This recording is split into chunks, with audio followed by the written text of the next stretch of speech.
시청자 여러분 안녕하십니까. 경제용풍 시작하겠습니다. 오늘은 빠르고 정확한 기업 관련 소식을 전해드리는 리더스인덱스 박주근 대표를 모셨습니다. 어서 오세요. 네, 안녕하세요. 예, 오늘은 CJ 얘기를 가져오셨네요. 네. CJ그룹은 최근 계열사 대표를 네. 연달아 교체를 많이 했습니다. 이게 지금 정기 인사 시즌 아니잖아요. 지금요? 아니죠. 아닌데 이게 배경이 있을 것 같아요. 네, CJ그룹이 지난해 올 2월달에 인사를 했어요. 네. 정기 인사를 보통 12월에 하는데 그것도 그렇죠. 늦었어요. 이례적으로. 굉장히 이재현 회장이 장고를 했다고 이제 엮여서 이야기를 하는데 늦은 임원 인사에서 그때는 사실 대표이사 CJ 대한통운에 있는 대표이사를 부회장 승진하면서 이제 제일제당으로 오고 예. 제일제당 대표이사는 이번에 22대 국회에 입성을 했죠. 그렇죠. 예. 예. 그러고 나서 인사 끝난 줄 알았는데 이제 갑자기 3월 말에 CJ E&M 구창근 대표가 본인 전격 사임을 했고, 그렇죠. 그리고 지난주에 CJ 프레시웨이는 되게 성과가 되게 좋았어요. 정승일 대표가 사임을 하고 이건일 대표가 지금 프레시 대표를 맡았는데 이례적이죠. 그러니까 특히 이제 구창근 대표의 움직임도 이례적이었는데 예. 주총이 3월 26일에 있었거든요. 예. 주총도 사회 보고 이사회장 다 행사하고 그다음 그 주에 바로 사임을 했어요. 그게 이례적이죠. 예. CJ 그룹을 조금 이해를 해야 돼요. CJ 그룹은 우리가 이제 일반인들은 CJ 제일제당 주로 아시는데 무조 이름도 아시겠지만 지난해 전체 매출이 한 41조 정도 했는데 예. CJ 그룹은 제일 큰 줄기가 제일제당 제일제당. 한 43% 정도 매출을 가지고 있고요. 그리고 대한통운 네. 두 번째 크고 그리고 CJ E&M 그리고 유통. 유통 쪽은 이제 CJ 올리브영 같은 쪽이고 프레시웨이도 예. 포함해서. 그렇죠. 그래서 크게는 4개 사업군으로 이제 포트폴리오를 짰는데 그래서 4개 사업군의 수장이 되게 중요하죠. 그렇죠. 이번에 CJ E&M의 구창근 대표의 사임은 되게 엮여서 이례적이라 봅니다. 왜냐하면 임명된 지 1년여밖에 안 됐어요. 그렇죠. 예. 예. 2022년 10월에 임명됐으니까 예. 임명돼서 1년 정도 밖에 안 했는데 갑작스런 사임이 업계에서는 굉장히 지금 어쨌든 전체 엔터업계 전체에 되게 충격을 주고 있는 그런 상황입니다. 전체적으로 보면 CJ 작년 매출이나 영업 실적은 그렇게 나쁜 건 아니지 않습니까? 전체적으로 보면. 그룹 전체적으로. 대한통운 되게 좋았고요. 네. CJ 제일제당은 좋지 않았죠. 좀 하강세였고 예. 그리고 올리브영이 특히 이제 적자전을 해버렸어요. 그러니까 올리브영이 아니라 CJ E&M이. E&M이. 예. 예. CJ E&M을 조금 이제 사업 구조를 이해하셔야 되는데 네. CJ E&M은 크게 4개 사업군을 가지고 있습니다. 예. 기본적으로 이제 우리가 알고 있는 미디어 사업부. 예. 미디어 사업부가 요번에 우리 눈물의 여왕이라든지 대박 터뜨렸죠. 이런 드라마를 만드는 것이 미디어 사업부예요. 예. 미디어 사업부가 있고 영화, 음악 별도입니다. 영화 부분, 음악 부분 예. 가지고 있고 마지막 하나가 뭐냐면 우리가 홈쇼핑이라 그러죠. 네. 홈쇼핑 예. 이게 들어와 있어요. 아. 이게 좀 구조를 왜 이렇게 짰냐 하면은 좀 이상하잖아요. 홈쇼핑 들어온 게. 예. 그러니까 이 CJ 그룹에서 엔터 산업의 이 흐름을 조금 읽어내시면 왜 이렇게 흘러왔는지 좀 이해를 하는데 CJ 그룹이 1995년도에 6년도에 삼성으로부터 그룹 분리를 했습니다. 네, 그렇죠. 그때 그룹 분리할 때 CJ가 가지고 있었던 거는 사실은 제일제당 하나밖에 없었어요.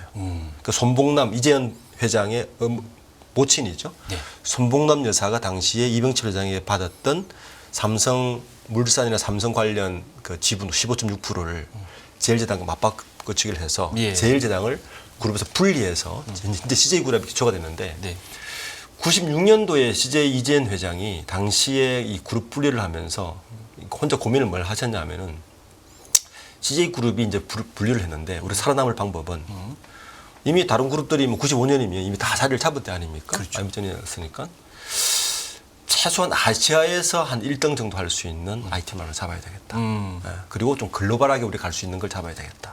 그러니까 이분은 크게 지금도 CJ 그룹의 역사를 쭉 보면 이재현 회장의 횡보는 딱 2가지로 점철됩니다. 예.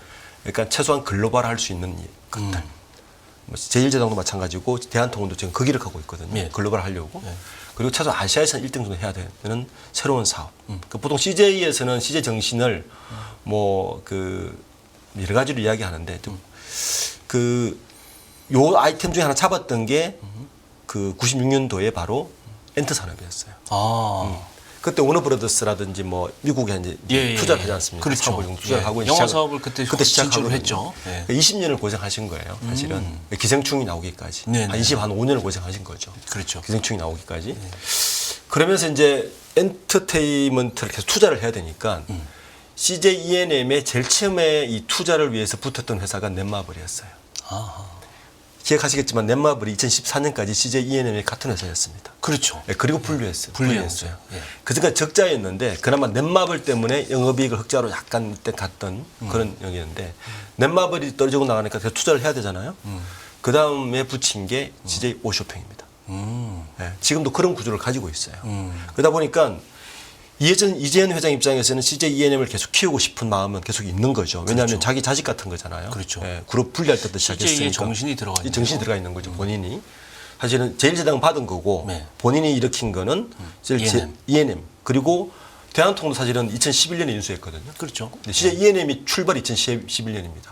그전에는 CJ 내에 사업부로 있다가 분리해서 독립시킨 게 2011년인데 그래서 2011년에 제일제당 그리고 대한통운, E&M 이렇게 이제 삼각축이 되는 거거든요.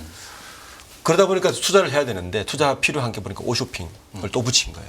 방송 비슷한 거니까. 그렇죠. 그런데 요번에 이제 구창건 대표가 2022년에 간 이유가 뭐냐면 사실은 구조조정의 미신이었어요. 2022년에 되게 안 좋았거든요. 예. 그때 생각해 보시면 이제 팬데믹 때 넷플릭스 들어오고 그렇죠. 막 글로벌 OTT가 막 들어오기 시작했어요. CJ E&M에서는 티빙을 시작했는데 이게 성공을 사실 거두지 못했죠. 계속 돈만 들어가고 그렇죠. 또 하나의 문제가 뭐냐 하면 이 구조적 문제인데 기생충이 떴잖아요. 우린 굉장히 환호를 했지 않습니까? 네. 기생충도 뜨고 뭐 영화가 막 떴는데 CJ E&M이 글로벌화 됐어요. 그런데 외부에 있는 넷플릭스라든지 OTT가 들어왔어. 자, 그래 어떤 구조적 문제가 생기느냐? 제작 단가가 올라가기 시작합니다.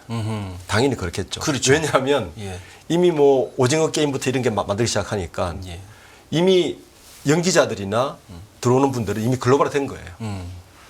지금부터는 원가 부담이 생기기 원가 시작하네. 부담이 엄청 올라간 거죠. 이미 글로벌화된 수준을 다 맞춰야 돼서 시작을 그렇죠. 해야 되는데 문제는 또 뭐냐면 글로벌화 시켜서 했는데 글로벌에서 판매되는 거는 사실 일부에 불과해요. 아직까지는 CJ E&M의 대부분 시장은 국내입니다. 내수다. 내수다. 그러니까 이게 언밸런스가 생긴 거죠. 그러니까 영화에서는 계속 까먹게 되는 거고 네. 음악도 까먹게 되는 거고 예.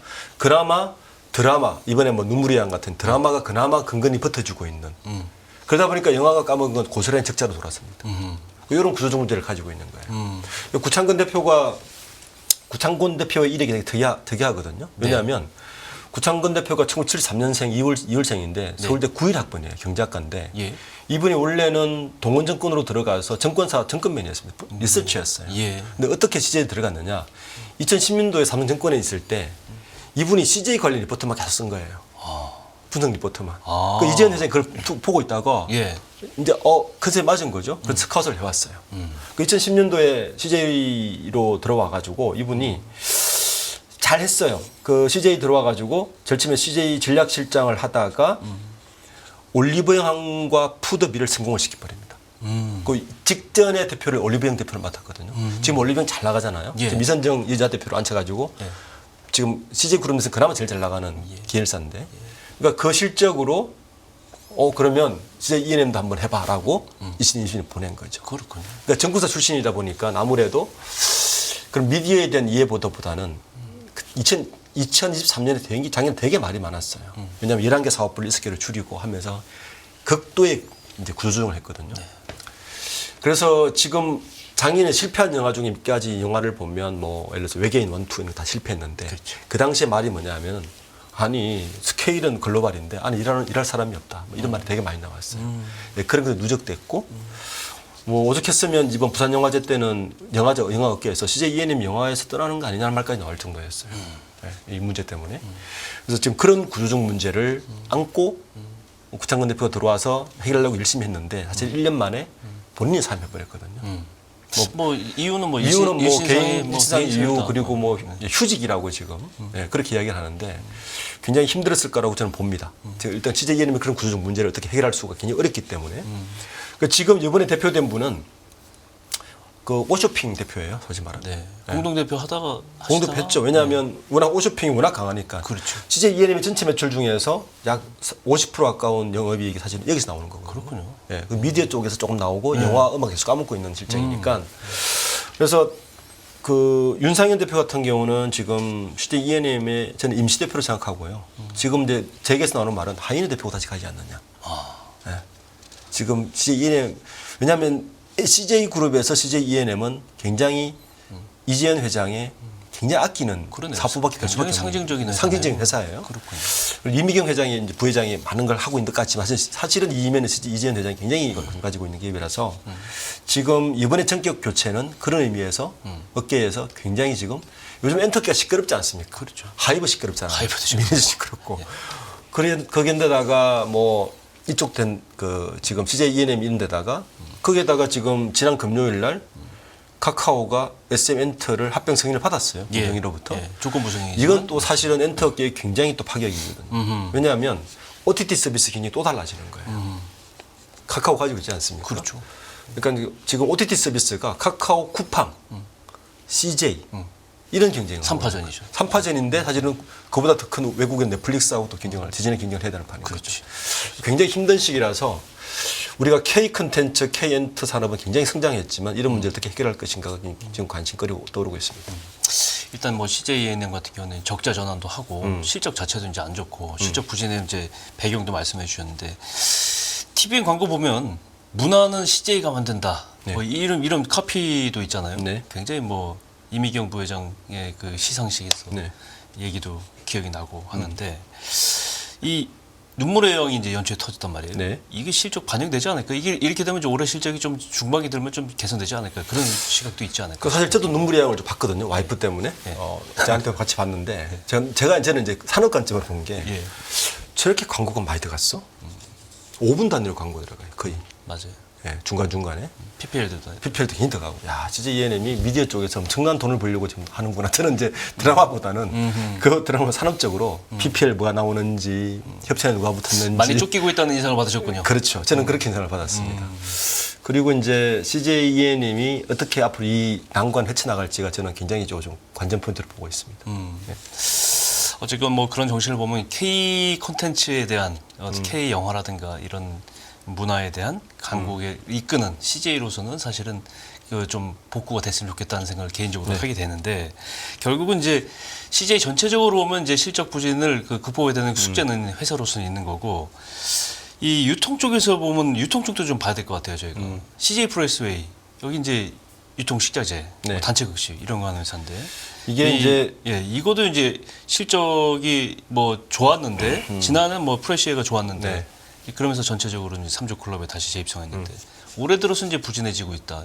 이쪽 부분도 좀 신경 써야 요즘 요 되는- 사업부가 되게 재밌어요. 그러니까 우리가 급식으로 말고 있는데 요 사업은 두 가지가 같이 붙어 있습니다. 예.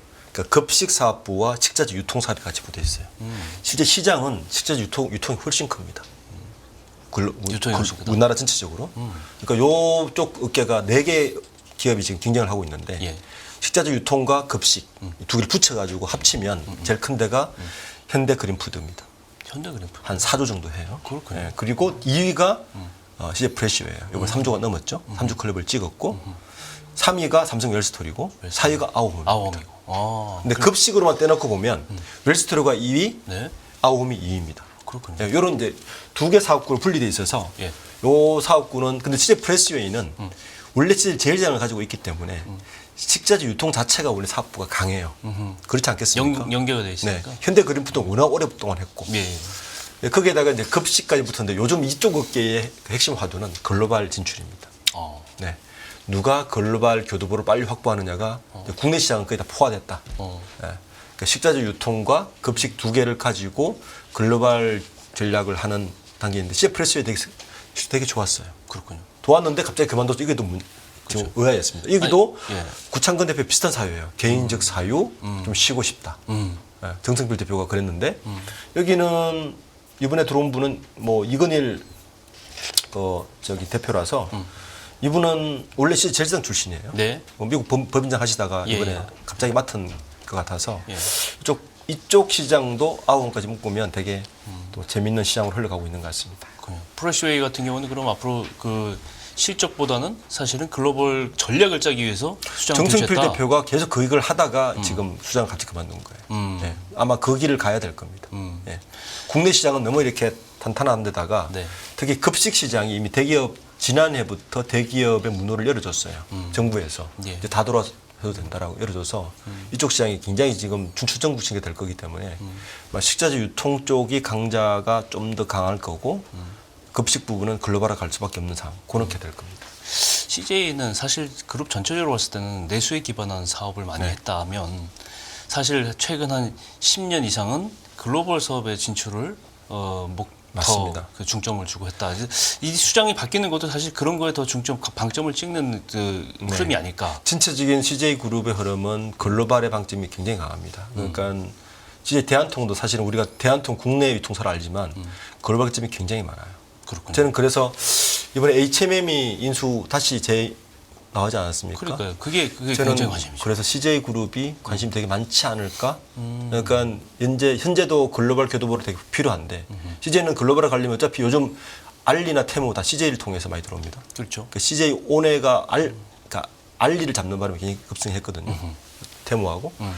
그래서 이미 그 온라인 쇼핑은 이미 글로벌화 됐는데 이제는 글로벌화 하지 않으면 이쪽 그 물류 쪽에서도 글로벌 업체의 하류가 되든지 아니면 글로벌화 경쟁을 하든지 두 개를 결정해야 될 그런 상황이 되는 좀 거죠. 앞서간 얘기인지 모르지만 그러면 글로벌에서 이제 운송까지 H&M까지 얘기를 좀 지금으로서는 치고 CJ가 들어가면 거기를 가는 게 아마 이 경쟁력을 유지하는 데는 아마 그게 좀 합리적인 경영 판단이라고 보이긴 하는데 그렇습니다. CJ가 과연 그렇게 할지는 이게 자금력도 필요하고 맞습니다. 추진력도 필요하고 일단 의지가 좀 회장의 의지가 좀 필요할 것 같아요. 지금은 약간 그 끼고 있는 그 정체를 한 3년 했거든요. 이 정체 어떻게 뚫을 것인가가 아마 CJ그룹에서는 가장 요즘은 관심 끌일 겁니다. 그래도 뭐 개인적으로 봤을 땐 눈물의 영이 빵 터진 거 보면 CJ의 올해 실적은 좀 괜찮지 않을까 네. 여러 가지 면으로 그렇게 정리를 좀 해보겠습니다. 네, 오늘 이렇게 해서 경제연봉 리더스넥스 박주근 대표와 함께 얘기를 해봤습니다. 오늘 말씀 고맙습니다. 네, 감사합니다.